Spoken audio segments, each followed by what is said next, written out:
दोस्तों, कोलकाता में trainee doctor की जिस तरह से रेप के बाद हत्या होती है, तो इस मामले को पूरे देश के लोग जानना चाहते हैं कि आखिरकार ट्रेनी डॉक्टर के साथ हुआ क्या था। मामला हाई कोर्ट में पहुंचता है और सुप्रीम कोर्ट भी इस मामले को स्वतः ही संज्ञान ले लेता है। अब पश्चिम बंगाल की जो सरकार होती है उनसे सवाल जवाब किए जाते हैं। पूछा जाता है कि लाश आपको सबसे पहले कब मिली थी। समय बताया जाता है कि 6 बजे मिली थी। उसके बाद पूछा जाता है कि घर वालों को तुमने 3 घंटे तक इंतजार क्यों कराया। साथ ही पूछा जाता है कि पोस्टमार्टम कब हुई थी। पोस्टमार्टम के बाद उन्होंने पूछा कि तुमने जो लड़की है उसकी लाश को घर वालों को कब सुपुर्द किया था, कब सौंपा था। बताते हैं कि रात के 8 बजे के आसपास को, तथा उसके बाद पूछा जाता है कि FIR कब दर्ज हुई थी, तो बताते हैं कि 11:45 पर उसी रात, यानी कि ऐसा दावा किया जा रहा है कि संभवतः भारत के इतिहास का यह पहला ऐसा केस है। शायद और किसी केस के बारे में ऐसी कोई जानकारी मिलती नहीं है कि किसी भी घटना के पोस्टमार्टम पहले होता है और उसके बाद FIR दर्ज कराई जाती है, जबकि एक सही रास्ता, जो सही ट्रैक होता है, वो इस तरह से होता है कि किसी की लाश मिलती है, उसके बाद फिर FIR लिखी जाती है, पंचनामा भरा जाता है और पंचनामा भरने के बाद फिर पोस्टमार्टम के लिए लाश जाती है। उसके बाद वो घर वालों को सौंप दी जाती है। यानी कि यहाँ सब कुछ उल्टा पुल्टा हो जाता है। अब कहीं न कहीं पश्चिम बंगाल की जो पुलिस होती है उस पर सवाल निशाने लगाना तो जाहिर सी बात है, तय हो जाता है। लेकिन इस बीच में CBI पर बहुत ज़्यादा प्रेशर, बहुत ज़्यादा दबाव है कि इस घटनाक्रम में असली वजह क्या है, क्यों उस ट्रेनी डॉक्टर की हत्या हुई थी और क्या हुआ था उस रात। कई सवाल उस आरोपी से पूछे भी जाते हैं। इस बीच में कई ऑडियो क्लिप भी वायरल हो जाती है।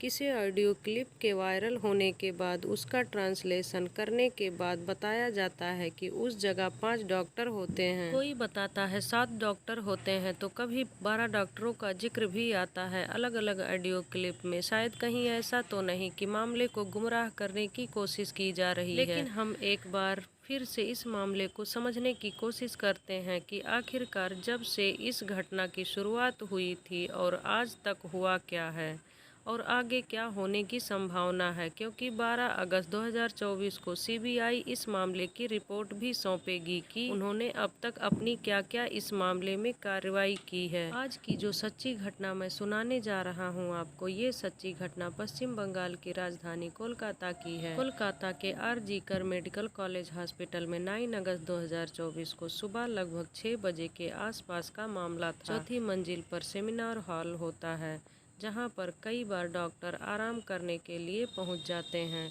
ऐसे ही यहां पर एक चेस्ट मेडिसिन डिपार्टमेंट की जो पोस्ट ग्रेजुएट सेकेंड ईयर की स्टूडेंट होती है, वो आराम कर रही थी।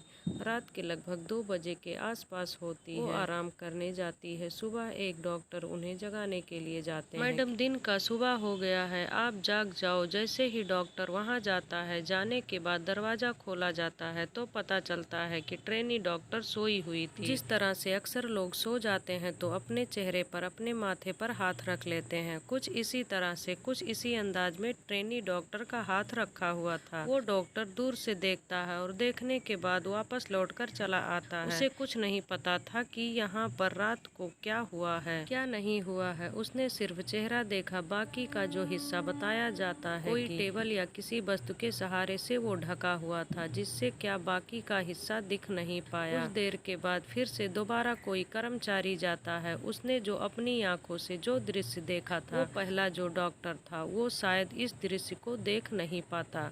ट्रेनी डॉक्टर खून से लथपथ थी। उनका जो शरीर था अर्धनग्न अवस्था में था। बताया जाता है कि नीचे के हिस्से पर कोई कपड़ा नहीं था। अब ये जो घटना जानकारी होती है वो धीरे धीरे पूरे हॉस्पिटल के अंदर फैल जाती है। अब जैसे ही हॉस्पिटल के अंदर फैलती है तो पता चलता है ट्रेनिंग डॉक्टर की इस तरह से हत्या कर दी गई है। बाकी किसी को भी जानकारी नहीं थी कि इनके साथ रात में कोई रेप जैसी घटना भी हुई है। जिन लोगों तक ये बात पहुंची थी तो उतने ही पैरों उतने ही कदम चलकर सीधे सेमिनार हॉल की तरफ जा रहे थे देख रहे थे। जैसे ही अमूमन लोगों की एक आदत होती है, पुलिस बचाने की कोशिश करती है, पीछे करने की कोशिश करती है, लेकिन हर आदमी की ख्वाहिश होती है कि जाकर करीब से देखे आखिरकार हुआ क्या। जैसे खुद पब्लिक के लोग इन्वेस्टिगेशन करेंगे, यहाँ जो क्राइम सीन था वह पूरी तरह से बिगड़ जाता है। कई सारे लोग जाते हैं, उनके कदम के निशान भी पहुंच जाते हैं।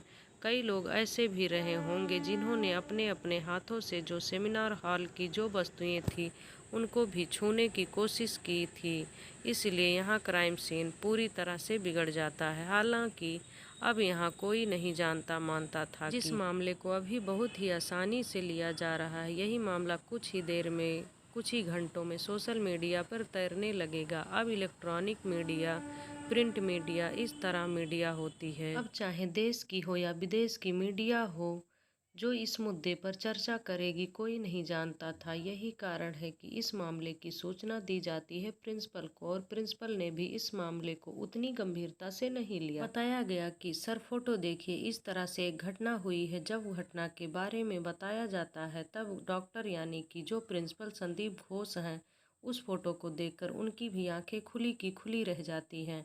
उसके बाद फिर वह आते हैं। यहाँ से 10:53 पर परिवार को सूचना दी जाती है कि तुम्हारी बेटी बीमार है। अब परिवार के जो लोग थे वो बहुत ही डरे हुए आगे वो सोचने पर मजबूर हो गए। रात 11 बजे वो बातचीत हुई थी, सब कुछ ठीक था, हॉस्पिटल के अंदर है, वो बीमार कैसे हो सकती है।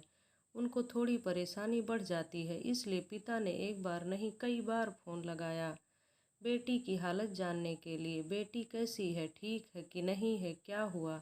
उसे कई बार जब फ़ोन करते हैं तब जाकर दूसरी तीसरी बार चौथी बार में फ़ोन रिसीव होता है।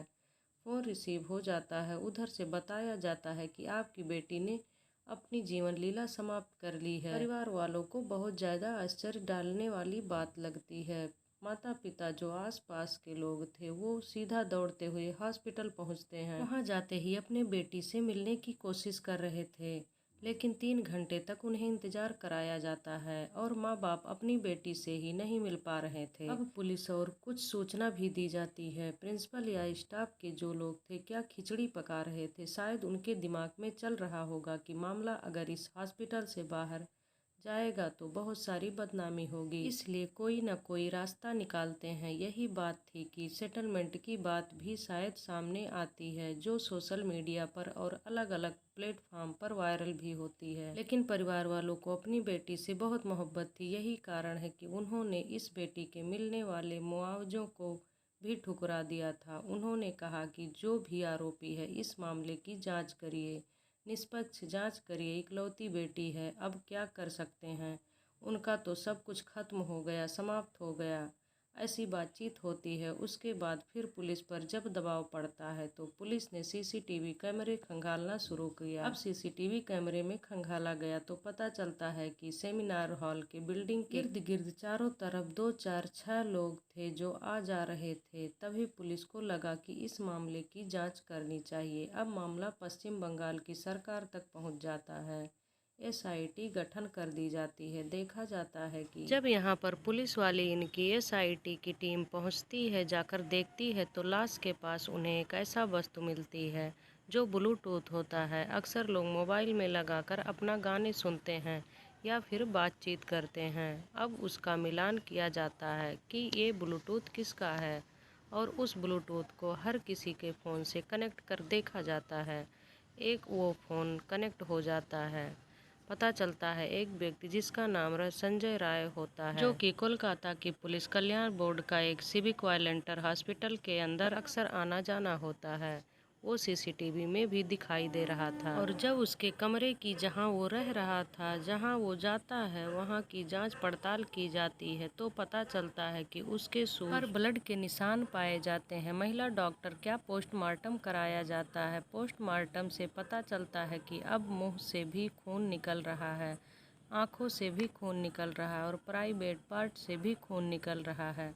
शरीर के अलग अलग हिस्सों पर 16 गंभीर चोटें भी आई है, इसमें की गर्दन भी टूटी हुई है। उंगली पर भी गंभीर चोट के निशान थे और उसकी जो टांगे होती हैं उनके साथ भी कुछ ऐसी गंभीर चोटें पाई जाती है।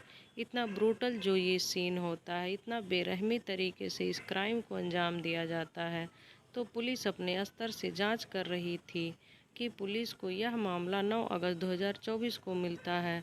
दोस्तों, अब 10, 11, 12, 13 अगस्त तक पुलिस इस मामले की जांच कर रही थी। हाई कोर्ट ने कोलकाता इस मामले को संज्ञान लिया। संज्ञान लेने के बाद संज्ञान इसलिए लिया क्योंकि याचिका दायर की गई थी परिवार की तरफ से, तो उसमें बताया जाता है कि इस मामले को कहीं ना कहीं पुलिस इतना गंभीरता से नहीं ले रही है। जाहिर सी बात तो यह है कि यही मामला नहीं पुलिस, चाहे कोलकाता की हो पुलिस, चाहे दिल्ली की हो पुलिस, चाहे उत्तर प्रदेश की हो, महाराष्ट्र की हो या फिर बिहार की हो, मध्य प्रदेश की हो, राजस्थान की हो, किसी भी प्रदेश की पुलिस को वह हर मामले को शुरुआत में ऐसे ही लेती है। उसे यह नहीं मालूम होता कि कौन सा मामला इतना ज़्यादा हाईलाइट हो जाएगा। यही कारण है कि पुलिस ने इस मामले को इतनी आसानी से लिया। यही कारण है कि पुलिस ने कोई डायरेक्शन नहीं दिए। यही कारण है कि जो हॉस्पिटल के प्रिंसिपल होते हैं उन्होंने कोई डायरेक्शन नहीं दिया कि भाई इतने बड़ा मामला है, किसी को भी कमरे के अंदर जाने ना दिया जाए। यही कारण है कि क्राइम सीन को पूरी तरह से बिगाड़ के रख दिया गया। अब 14 तारीख को सीबीआई इस मामले की जांच पड़ताल करना शुरू कर देता है। अभी पुलिस ने जो एसआईटी ने जो जांच पड़ताल की थी उसमें संजय रॉय ही एक ऐसा अभियुक्त था, ऐसा आरोपी था जो पाया जाता है, जिसके बाद उससे पूछताछ की जाती है। वह स्वतः ही कबूल कर लेता है कि हाँ जी, मैंने इस घटना को अंजाम दिया है। दरअसल संजय राय जो 5520 शंभुनाथ पंडित रोड पर रहने वाला व्यक्ति होता है, 5 अगस्त 2024 को ये सलुआ जगह लगती है, वहाँ जाता है। कहीं ट्रेनिंग या बैठक वगैरह थी तो यहाँ 8 तारीख को वहाँ से लौट के आता है। वहाँ से लौटने के बाद इसके ही एक साथी होता है जो कि सिविक वॉलंटियर होता है। उसके परिवार का कोई रिश्तेदार था जो इसी के आरजीकर हॉस्पिटल के अंदर एडमिट था। यह 2 बार चक्कर लगाता है। एक बार तो अपने दोस्त के इस रिश्तेदार को देखने के लिए जाता है, दूसरा फिर किसी और व्यक्ति को देखने के लिए जाता है, क्योंकि अक्सर वह हॉस्पिटल के अंदर आता जाता रहता है। मरीजों को लाना ले जाना शायद पुलिस का काम तो करता ही है, लेकिन यह भी बताते हैं कि पैसे के लिए कुछ भी काम करता है। अब यहाँ से अपने दोस्त के साथ वह सीधा कहता है कि भाई चलो कहीं चलते हैं, यानी कि वह जाता है रेड लाइट एरिया में, कोठे पे जाता है किसी वेश्या के पास। जो पहला एरिया होता है सोनागाछी, वहाँ जाता है अपने दोस्त के साथ। वहाँ जाने के बाद अंदर उसमें रेड लाइट एरिया में नहीं जाता, लेकिन जो उसका दोस्त होता है वह अंदर जाता है। थोड़ी देर रुकने के बाद वापस चला आता है। वहाँ से वो दूसरी जगह जाता है जिसका नाम है चेतला, वेश्यावृत्ति का काम होता है। यहाँ भी वह रेड लाइट एरिया में जाता है। उसका सिविक वॉलंटियर दोस्त होता है संजय रॉय भी वहाँ जाता है, जाकर वापस लौटकर आ जाता है, यानी कि संजय रॉय नहीं जाता है। यह जांच पड़ताल में सामने आया है। लेकिन जब यह वापस आ रहा था तो रास्ते में एक महिला मिलती है। उस महिला की तरफ अश्लील काम वासना शुरू करता है। समझ रहा था कि यह कोठे पर काम करने वाली कोई वेश्या है, लेकिन उस लेडीज ने इसे झाड़ दिया, इसे कुछ उल्टा सीधा जवाब दिया। तब यह शांत हो जाता है। यहाँ से वापस हॉस्पिटल आते हैं दोनों दोस्त। इन्हें एक ऐसी जगह तलाश करते हैं जहाँ पर बैठ के मौज से आराम से शराब पी सकते हैं। आराम से बैठकर शराब पीते हैं और शराब पीने के बाद सिविक वॉलंटियर इसका दोस्त होता है संजय रॉय का, वह दोस्त चला जाता है, लेकिन यह अकेला रहता है। अब ये हॉस्पिटल में कहीं भी आने जाने का परमिशन तो था ही, कोई इसे रोकने वाला नहीं था। इसको चौथी मंजिल पर पहुंचता है और इसे इत्तेफाक से उस सेमिनार हॉल के अंदर चला जाता है। वहां जाने के बाद देखता है कि इसको लेडी डॉक्टर जो आराम कर रही होती है, सोती हुई मिलती है। वहां जाता है, उनके साथ इसने जो भी किया वह पोस्टमार्टम रिपोर्ट से और तमाम अखबारों, तमाम टेलीविज़न पर जो एक रिपोर्ट आती है कि जिस तरह से उन्हें मारा गया, पीटा गया, उनके साथ बलात्कार किया गया। जब सीबीआई इससे पूछताछ कर रही थी तो यह अपने सवालों के जवाब में कह रहा था कि साहब मुझे तो यही नहीं मालूम कि जब उसका बलात्कार कर रहा था तो वह जिंदा थी या मर चुकी थी, क्योंकि उसको उसने इतनी बुरी तरह बताता है कि उसकी जो गर्दन थी जैसे ही चीखने चिल्लाने की कोशिश कर रही थी तो उसने बहुत ताकत से उसे पकड़ रखा था। यही कारण है कि उसकी हड्डी टूट गई थी। ये बॉक्सर होता है, ट्रेंड बॉक्सर होता है। कोई महिला, क्योंकि वैसे भी डॉक्टर पढ़ी लिखी लेडी है, ताकत का तो कोई मामला ही नहीं बनता है। जिस तरह से उसने उसके साथ जबरदस्ती की होगी, उन्होंने विरोध किया होगा, वह आखिर दम तक लड़ने की कोशिश की होगी, जिस तरह से इसने अपनी बॉक्सिंग का सहारा लिया होगा, जाहिर सी बात है उसे पता चल ही जाता है। लेकिन यह सब होता है और देश इस मामले पर पल पल की नज़र बनाए हुआ है। हर कोई ये जानना चाहता है कि आखिरकार उस दिन क्या हुआ, क्या नहीं हुआ था। पहले तो इस मामले को हाई कोर्ट ने संज्ञान लिया, एक याचिका के माध्यम से, फिर इसे सुप्रीम कोर्ट ने संज्ञान लिया और फिर संज्ञान लेने के बाद यह जानना चाहा कि आखिरकार पुलिस ने यह जांच पड़ताल की है। हालांकि 22 अगस्त 2024 को सीबीआई को अपनी रिपोर्ट देनी है कि उसने अब तक क्या क्या कार्रवाई की है। लेकिन जब सवालों के घेरे में पश्चिम बंगाल की सरकार होता है तो वहाँ उनके जो वकील होते हैं उनसे सवाल किया जाता है कि लाश मिली कब थी। बताते हैं 6 बजे लाश मिली थी। अच्छा, तो पोस्टमार्टम कब कराया गया था? तो बताया जाता है पोस्टमार्टम 2 से 4 बजे के आसपास तक हो जाता है। सवाल यह भी किया जाता है कि जब माँ और पापा, उसके पिता, अपनी बेटी से मिलने के लिए आते हैं तो 3 घंटे तक उन्हें बैठाया क्यों जाता है? मंशा थी कि आपने जो प्रिंसिपल साहब होते हैं उन्होंने अगर नैतिकता के आधार पर इस्तीफा दे दिया था तो उन्हें इतनी जल्दी चार्ज देने की ज़रूरत क्या थी? जब इस तरह के सवाल किए जाते हैं, साथ ही यह पूछा जाता है कि तुमने परिवार को उनकी बेटी कब सौंपी, यानी कि जो उनकी पोस्टमार्टम हो जाता है तो उसकी लाश को कब सौंपा? तो बताते हैं 8:30 के आसपास सौंप दिया जाता है। एफआईआर कब दर्ज कराई? एफआईआर के बारे में बताया जाता है कि 11 बजे उसी रात, यानी कि 9 अगस्त 2024 की रात 11:45 पर एफआईआर, पहले उन्होंने एक साधारण से एक एफआईआर दर्ज कर ली थी, ऐसा उन्होंने दावा किया है। लेकिन जो मुख्य एफआईआर थी वो पोस्टमार्टम रिपोर्ट होने के बाद दर्ज की जाती है। यहीं पर कहीं ना कहीं पश्चिम बंगाल सरकार, पश्चिम बंगाल की जो पुलिस होती है, पश्चिम बंगाल के जो भी एसआईटी होती है, उस पर सवाल उठने लगती है कि ऐसा दावा किया जा रहा है कि संभवतः भारत के इतिहास का ये पहला ऐसा मैटर है जिसमें लाश मिलती है, पोस्टमार्टम होता है, उसके बाद एफआईआर दर्ज होती है, जबकि उसका उल्टा होता है। एफआईआर पहले होती है, पंचनामा भरा जाता है, फिर जाकर पोस्टमार्टम होता है। लेकिन यहाँ सब उल्टा पुल्टा हो रहा था। कोई नहीं जानता था कि मामला इतना हाईलाइट हो जाएगा। सीबीआई इस मामले की जांच पड़ताल कर रही थी। 14 तारीख को मामला लिया था।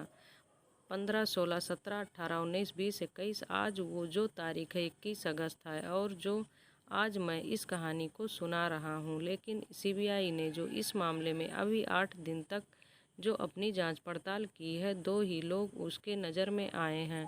पहला मुख्य आरोपी संजय राय, जिससे लगातार पूछताछ की जा रही है, जिसने स्वतः ही स्वीकार ही कर लिया है उसने इस घटनाक्रम को अंजाम दिया है। दूसरा जो संदीप घोष हैं, जो कि आरजी कर मेडिकल कॉलेज के प्रिंसिपल होते हैं, जिन्होंने नैतिकता के आधार पर बताते हैं कि ये इस्तीफा दे दिया था, लेकिन उन्होंने नैतिकता पब्लिक मिक्स सिंपैथी हासिल करने के लिए ली थी। जबकि जब मामला हुआ था तो उस लड़की से उसके पास आने में कम से कम 2-2.5 घंटे समय तो वो खुद लेते हैं, पुलिस के पास तक सूचना देने में कई घंटे लेते हैं। साथ ही कहीं ना कहीं ऐसा लग रहा था कि इस मामले को दबाना चाहते थे। यही कारण है कि अपनी जो अधीनस्थ होते हैं, जूनियर होते हैं, उन पर कहीं ना कहीं प्रेशर थी, दबदबा था। यही कारण था कि पुलिस तक ये सूचना टाइम से नहीं पहुंच पाती है।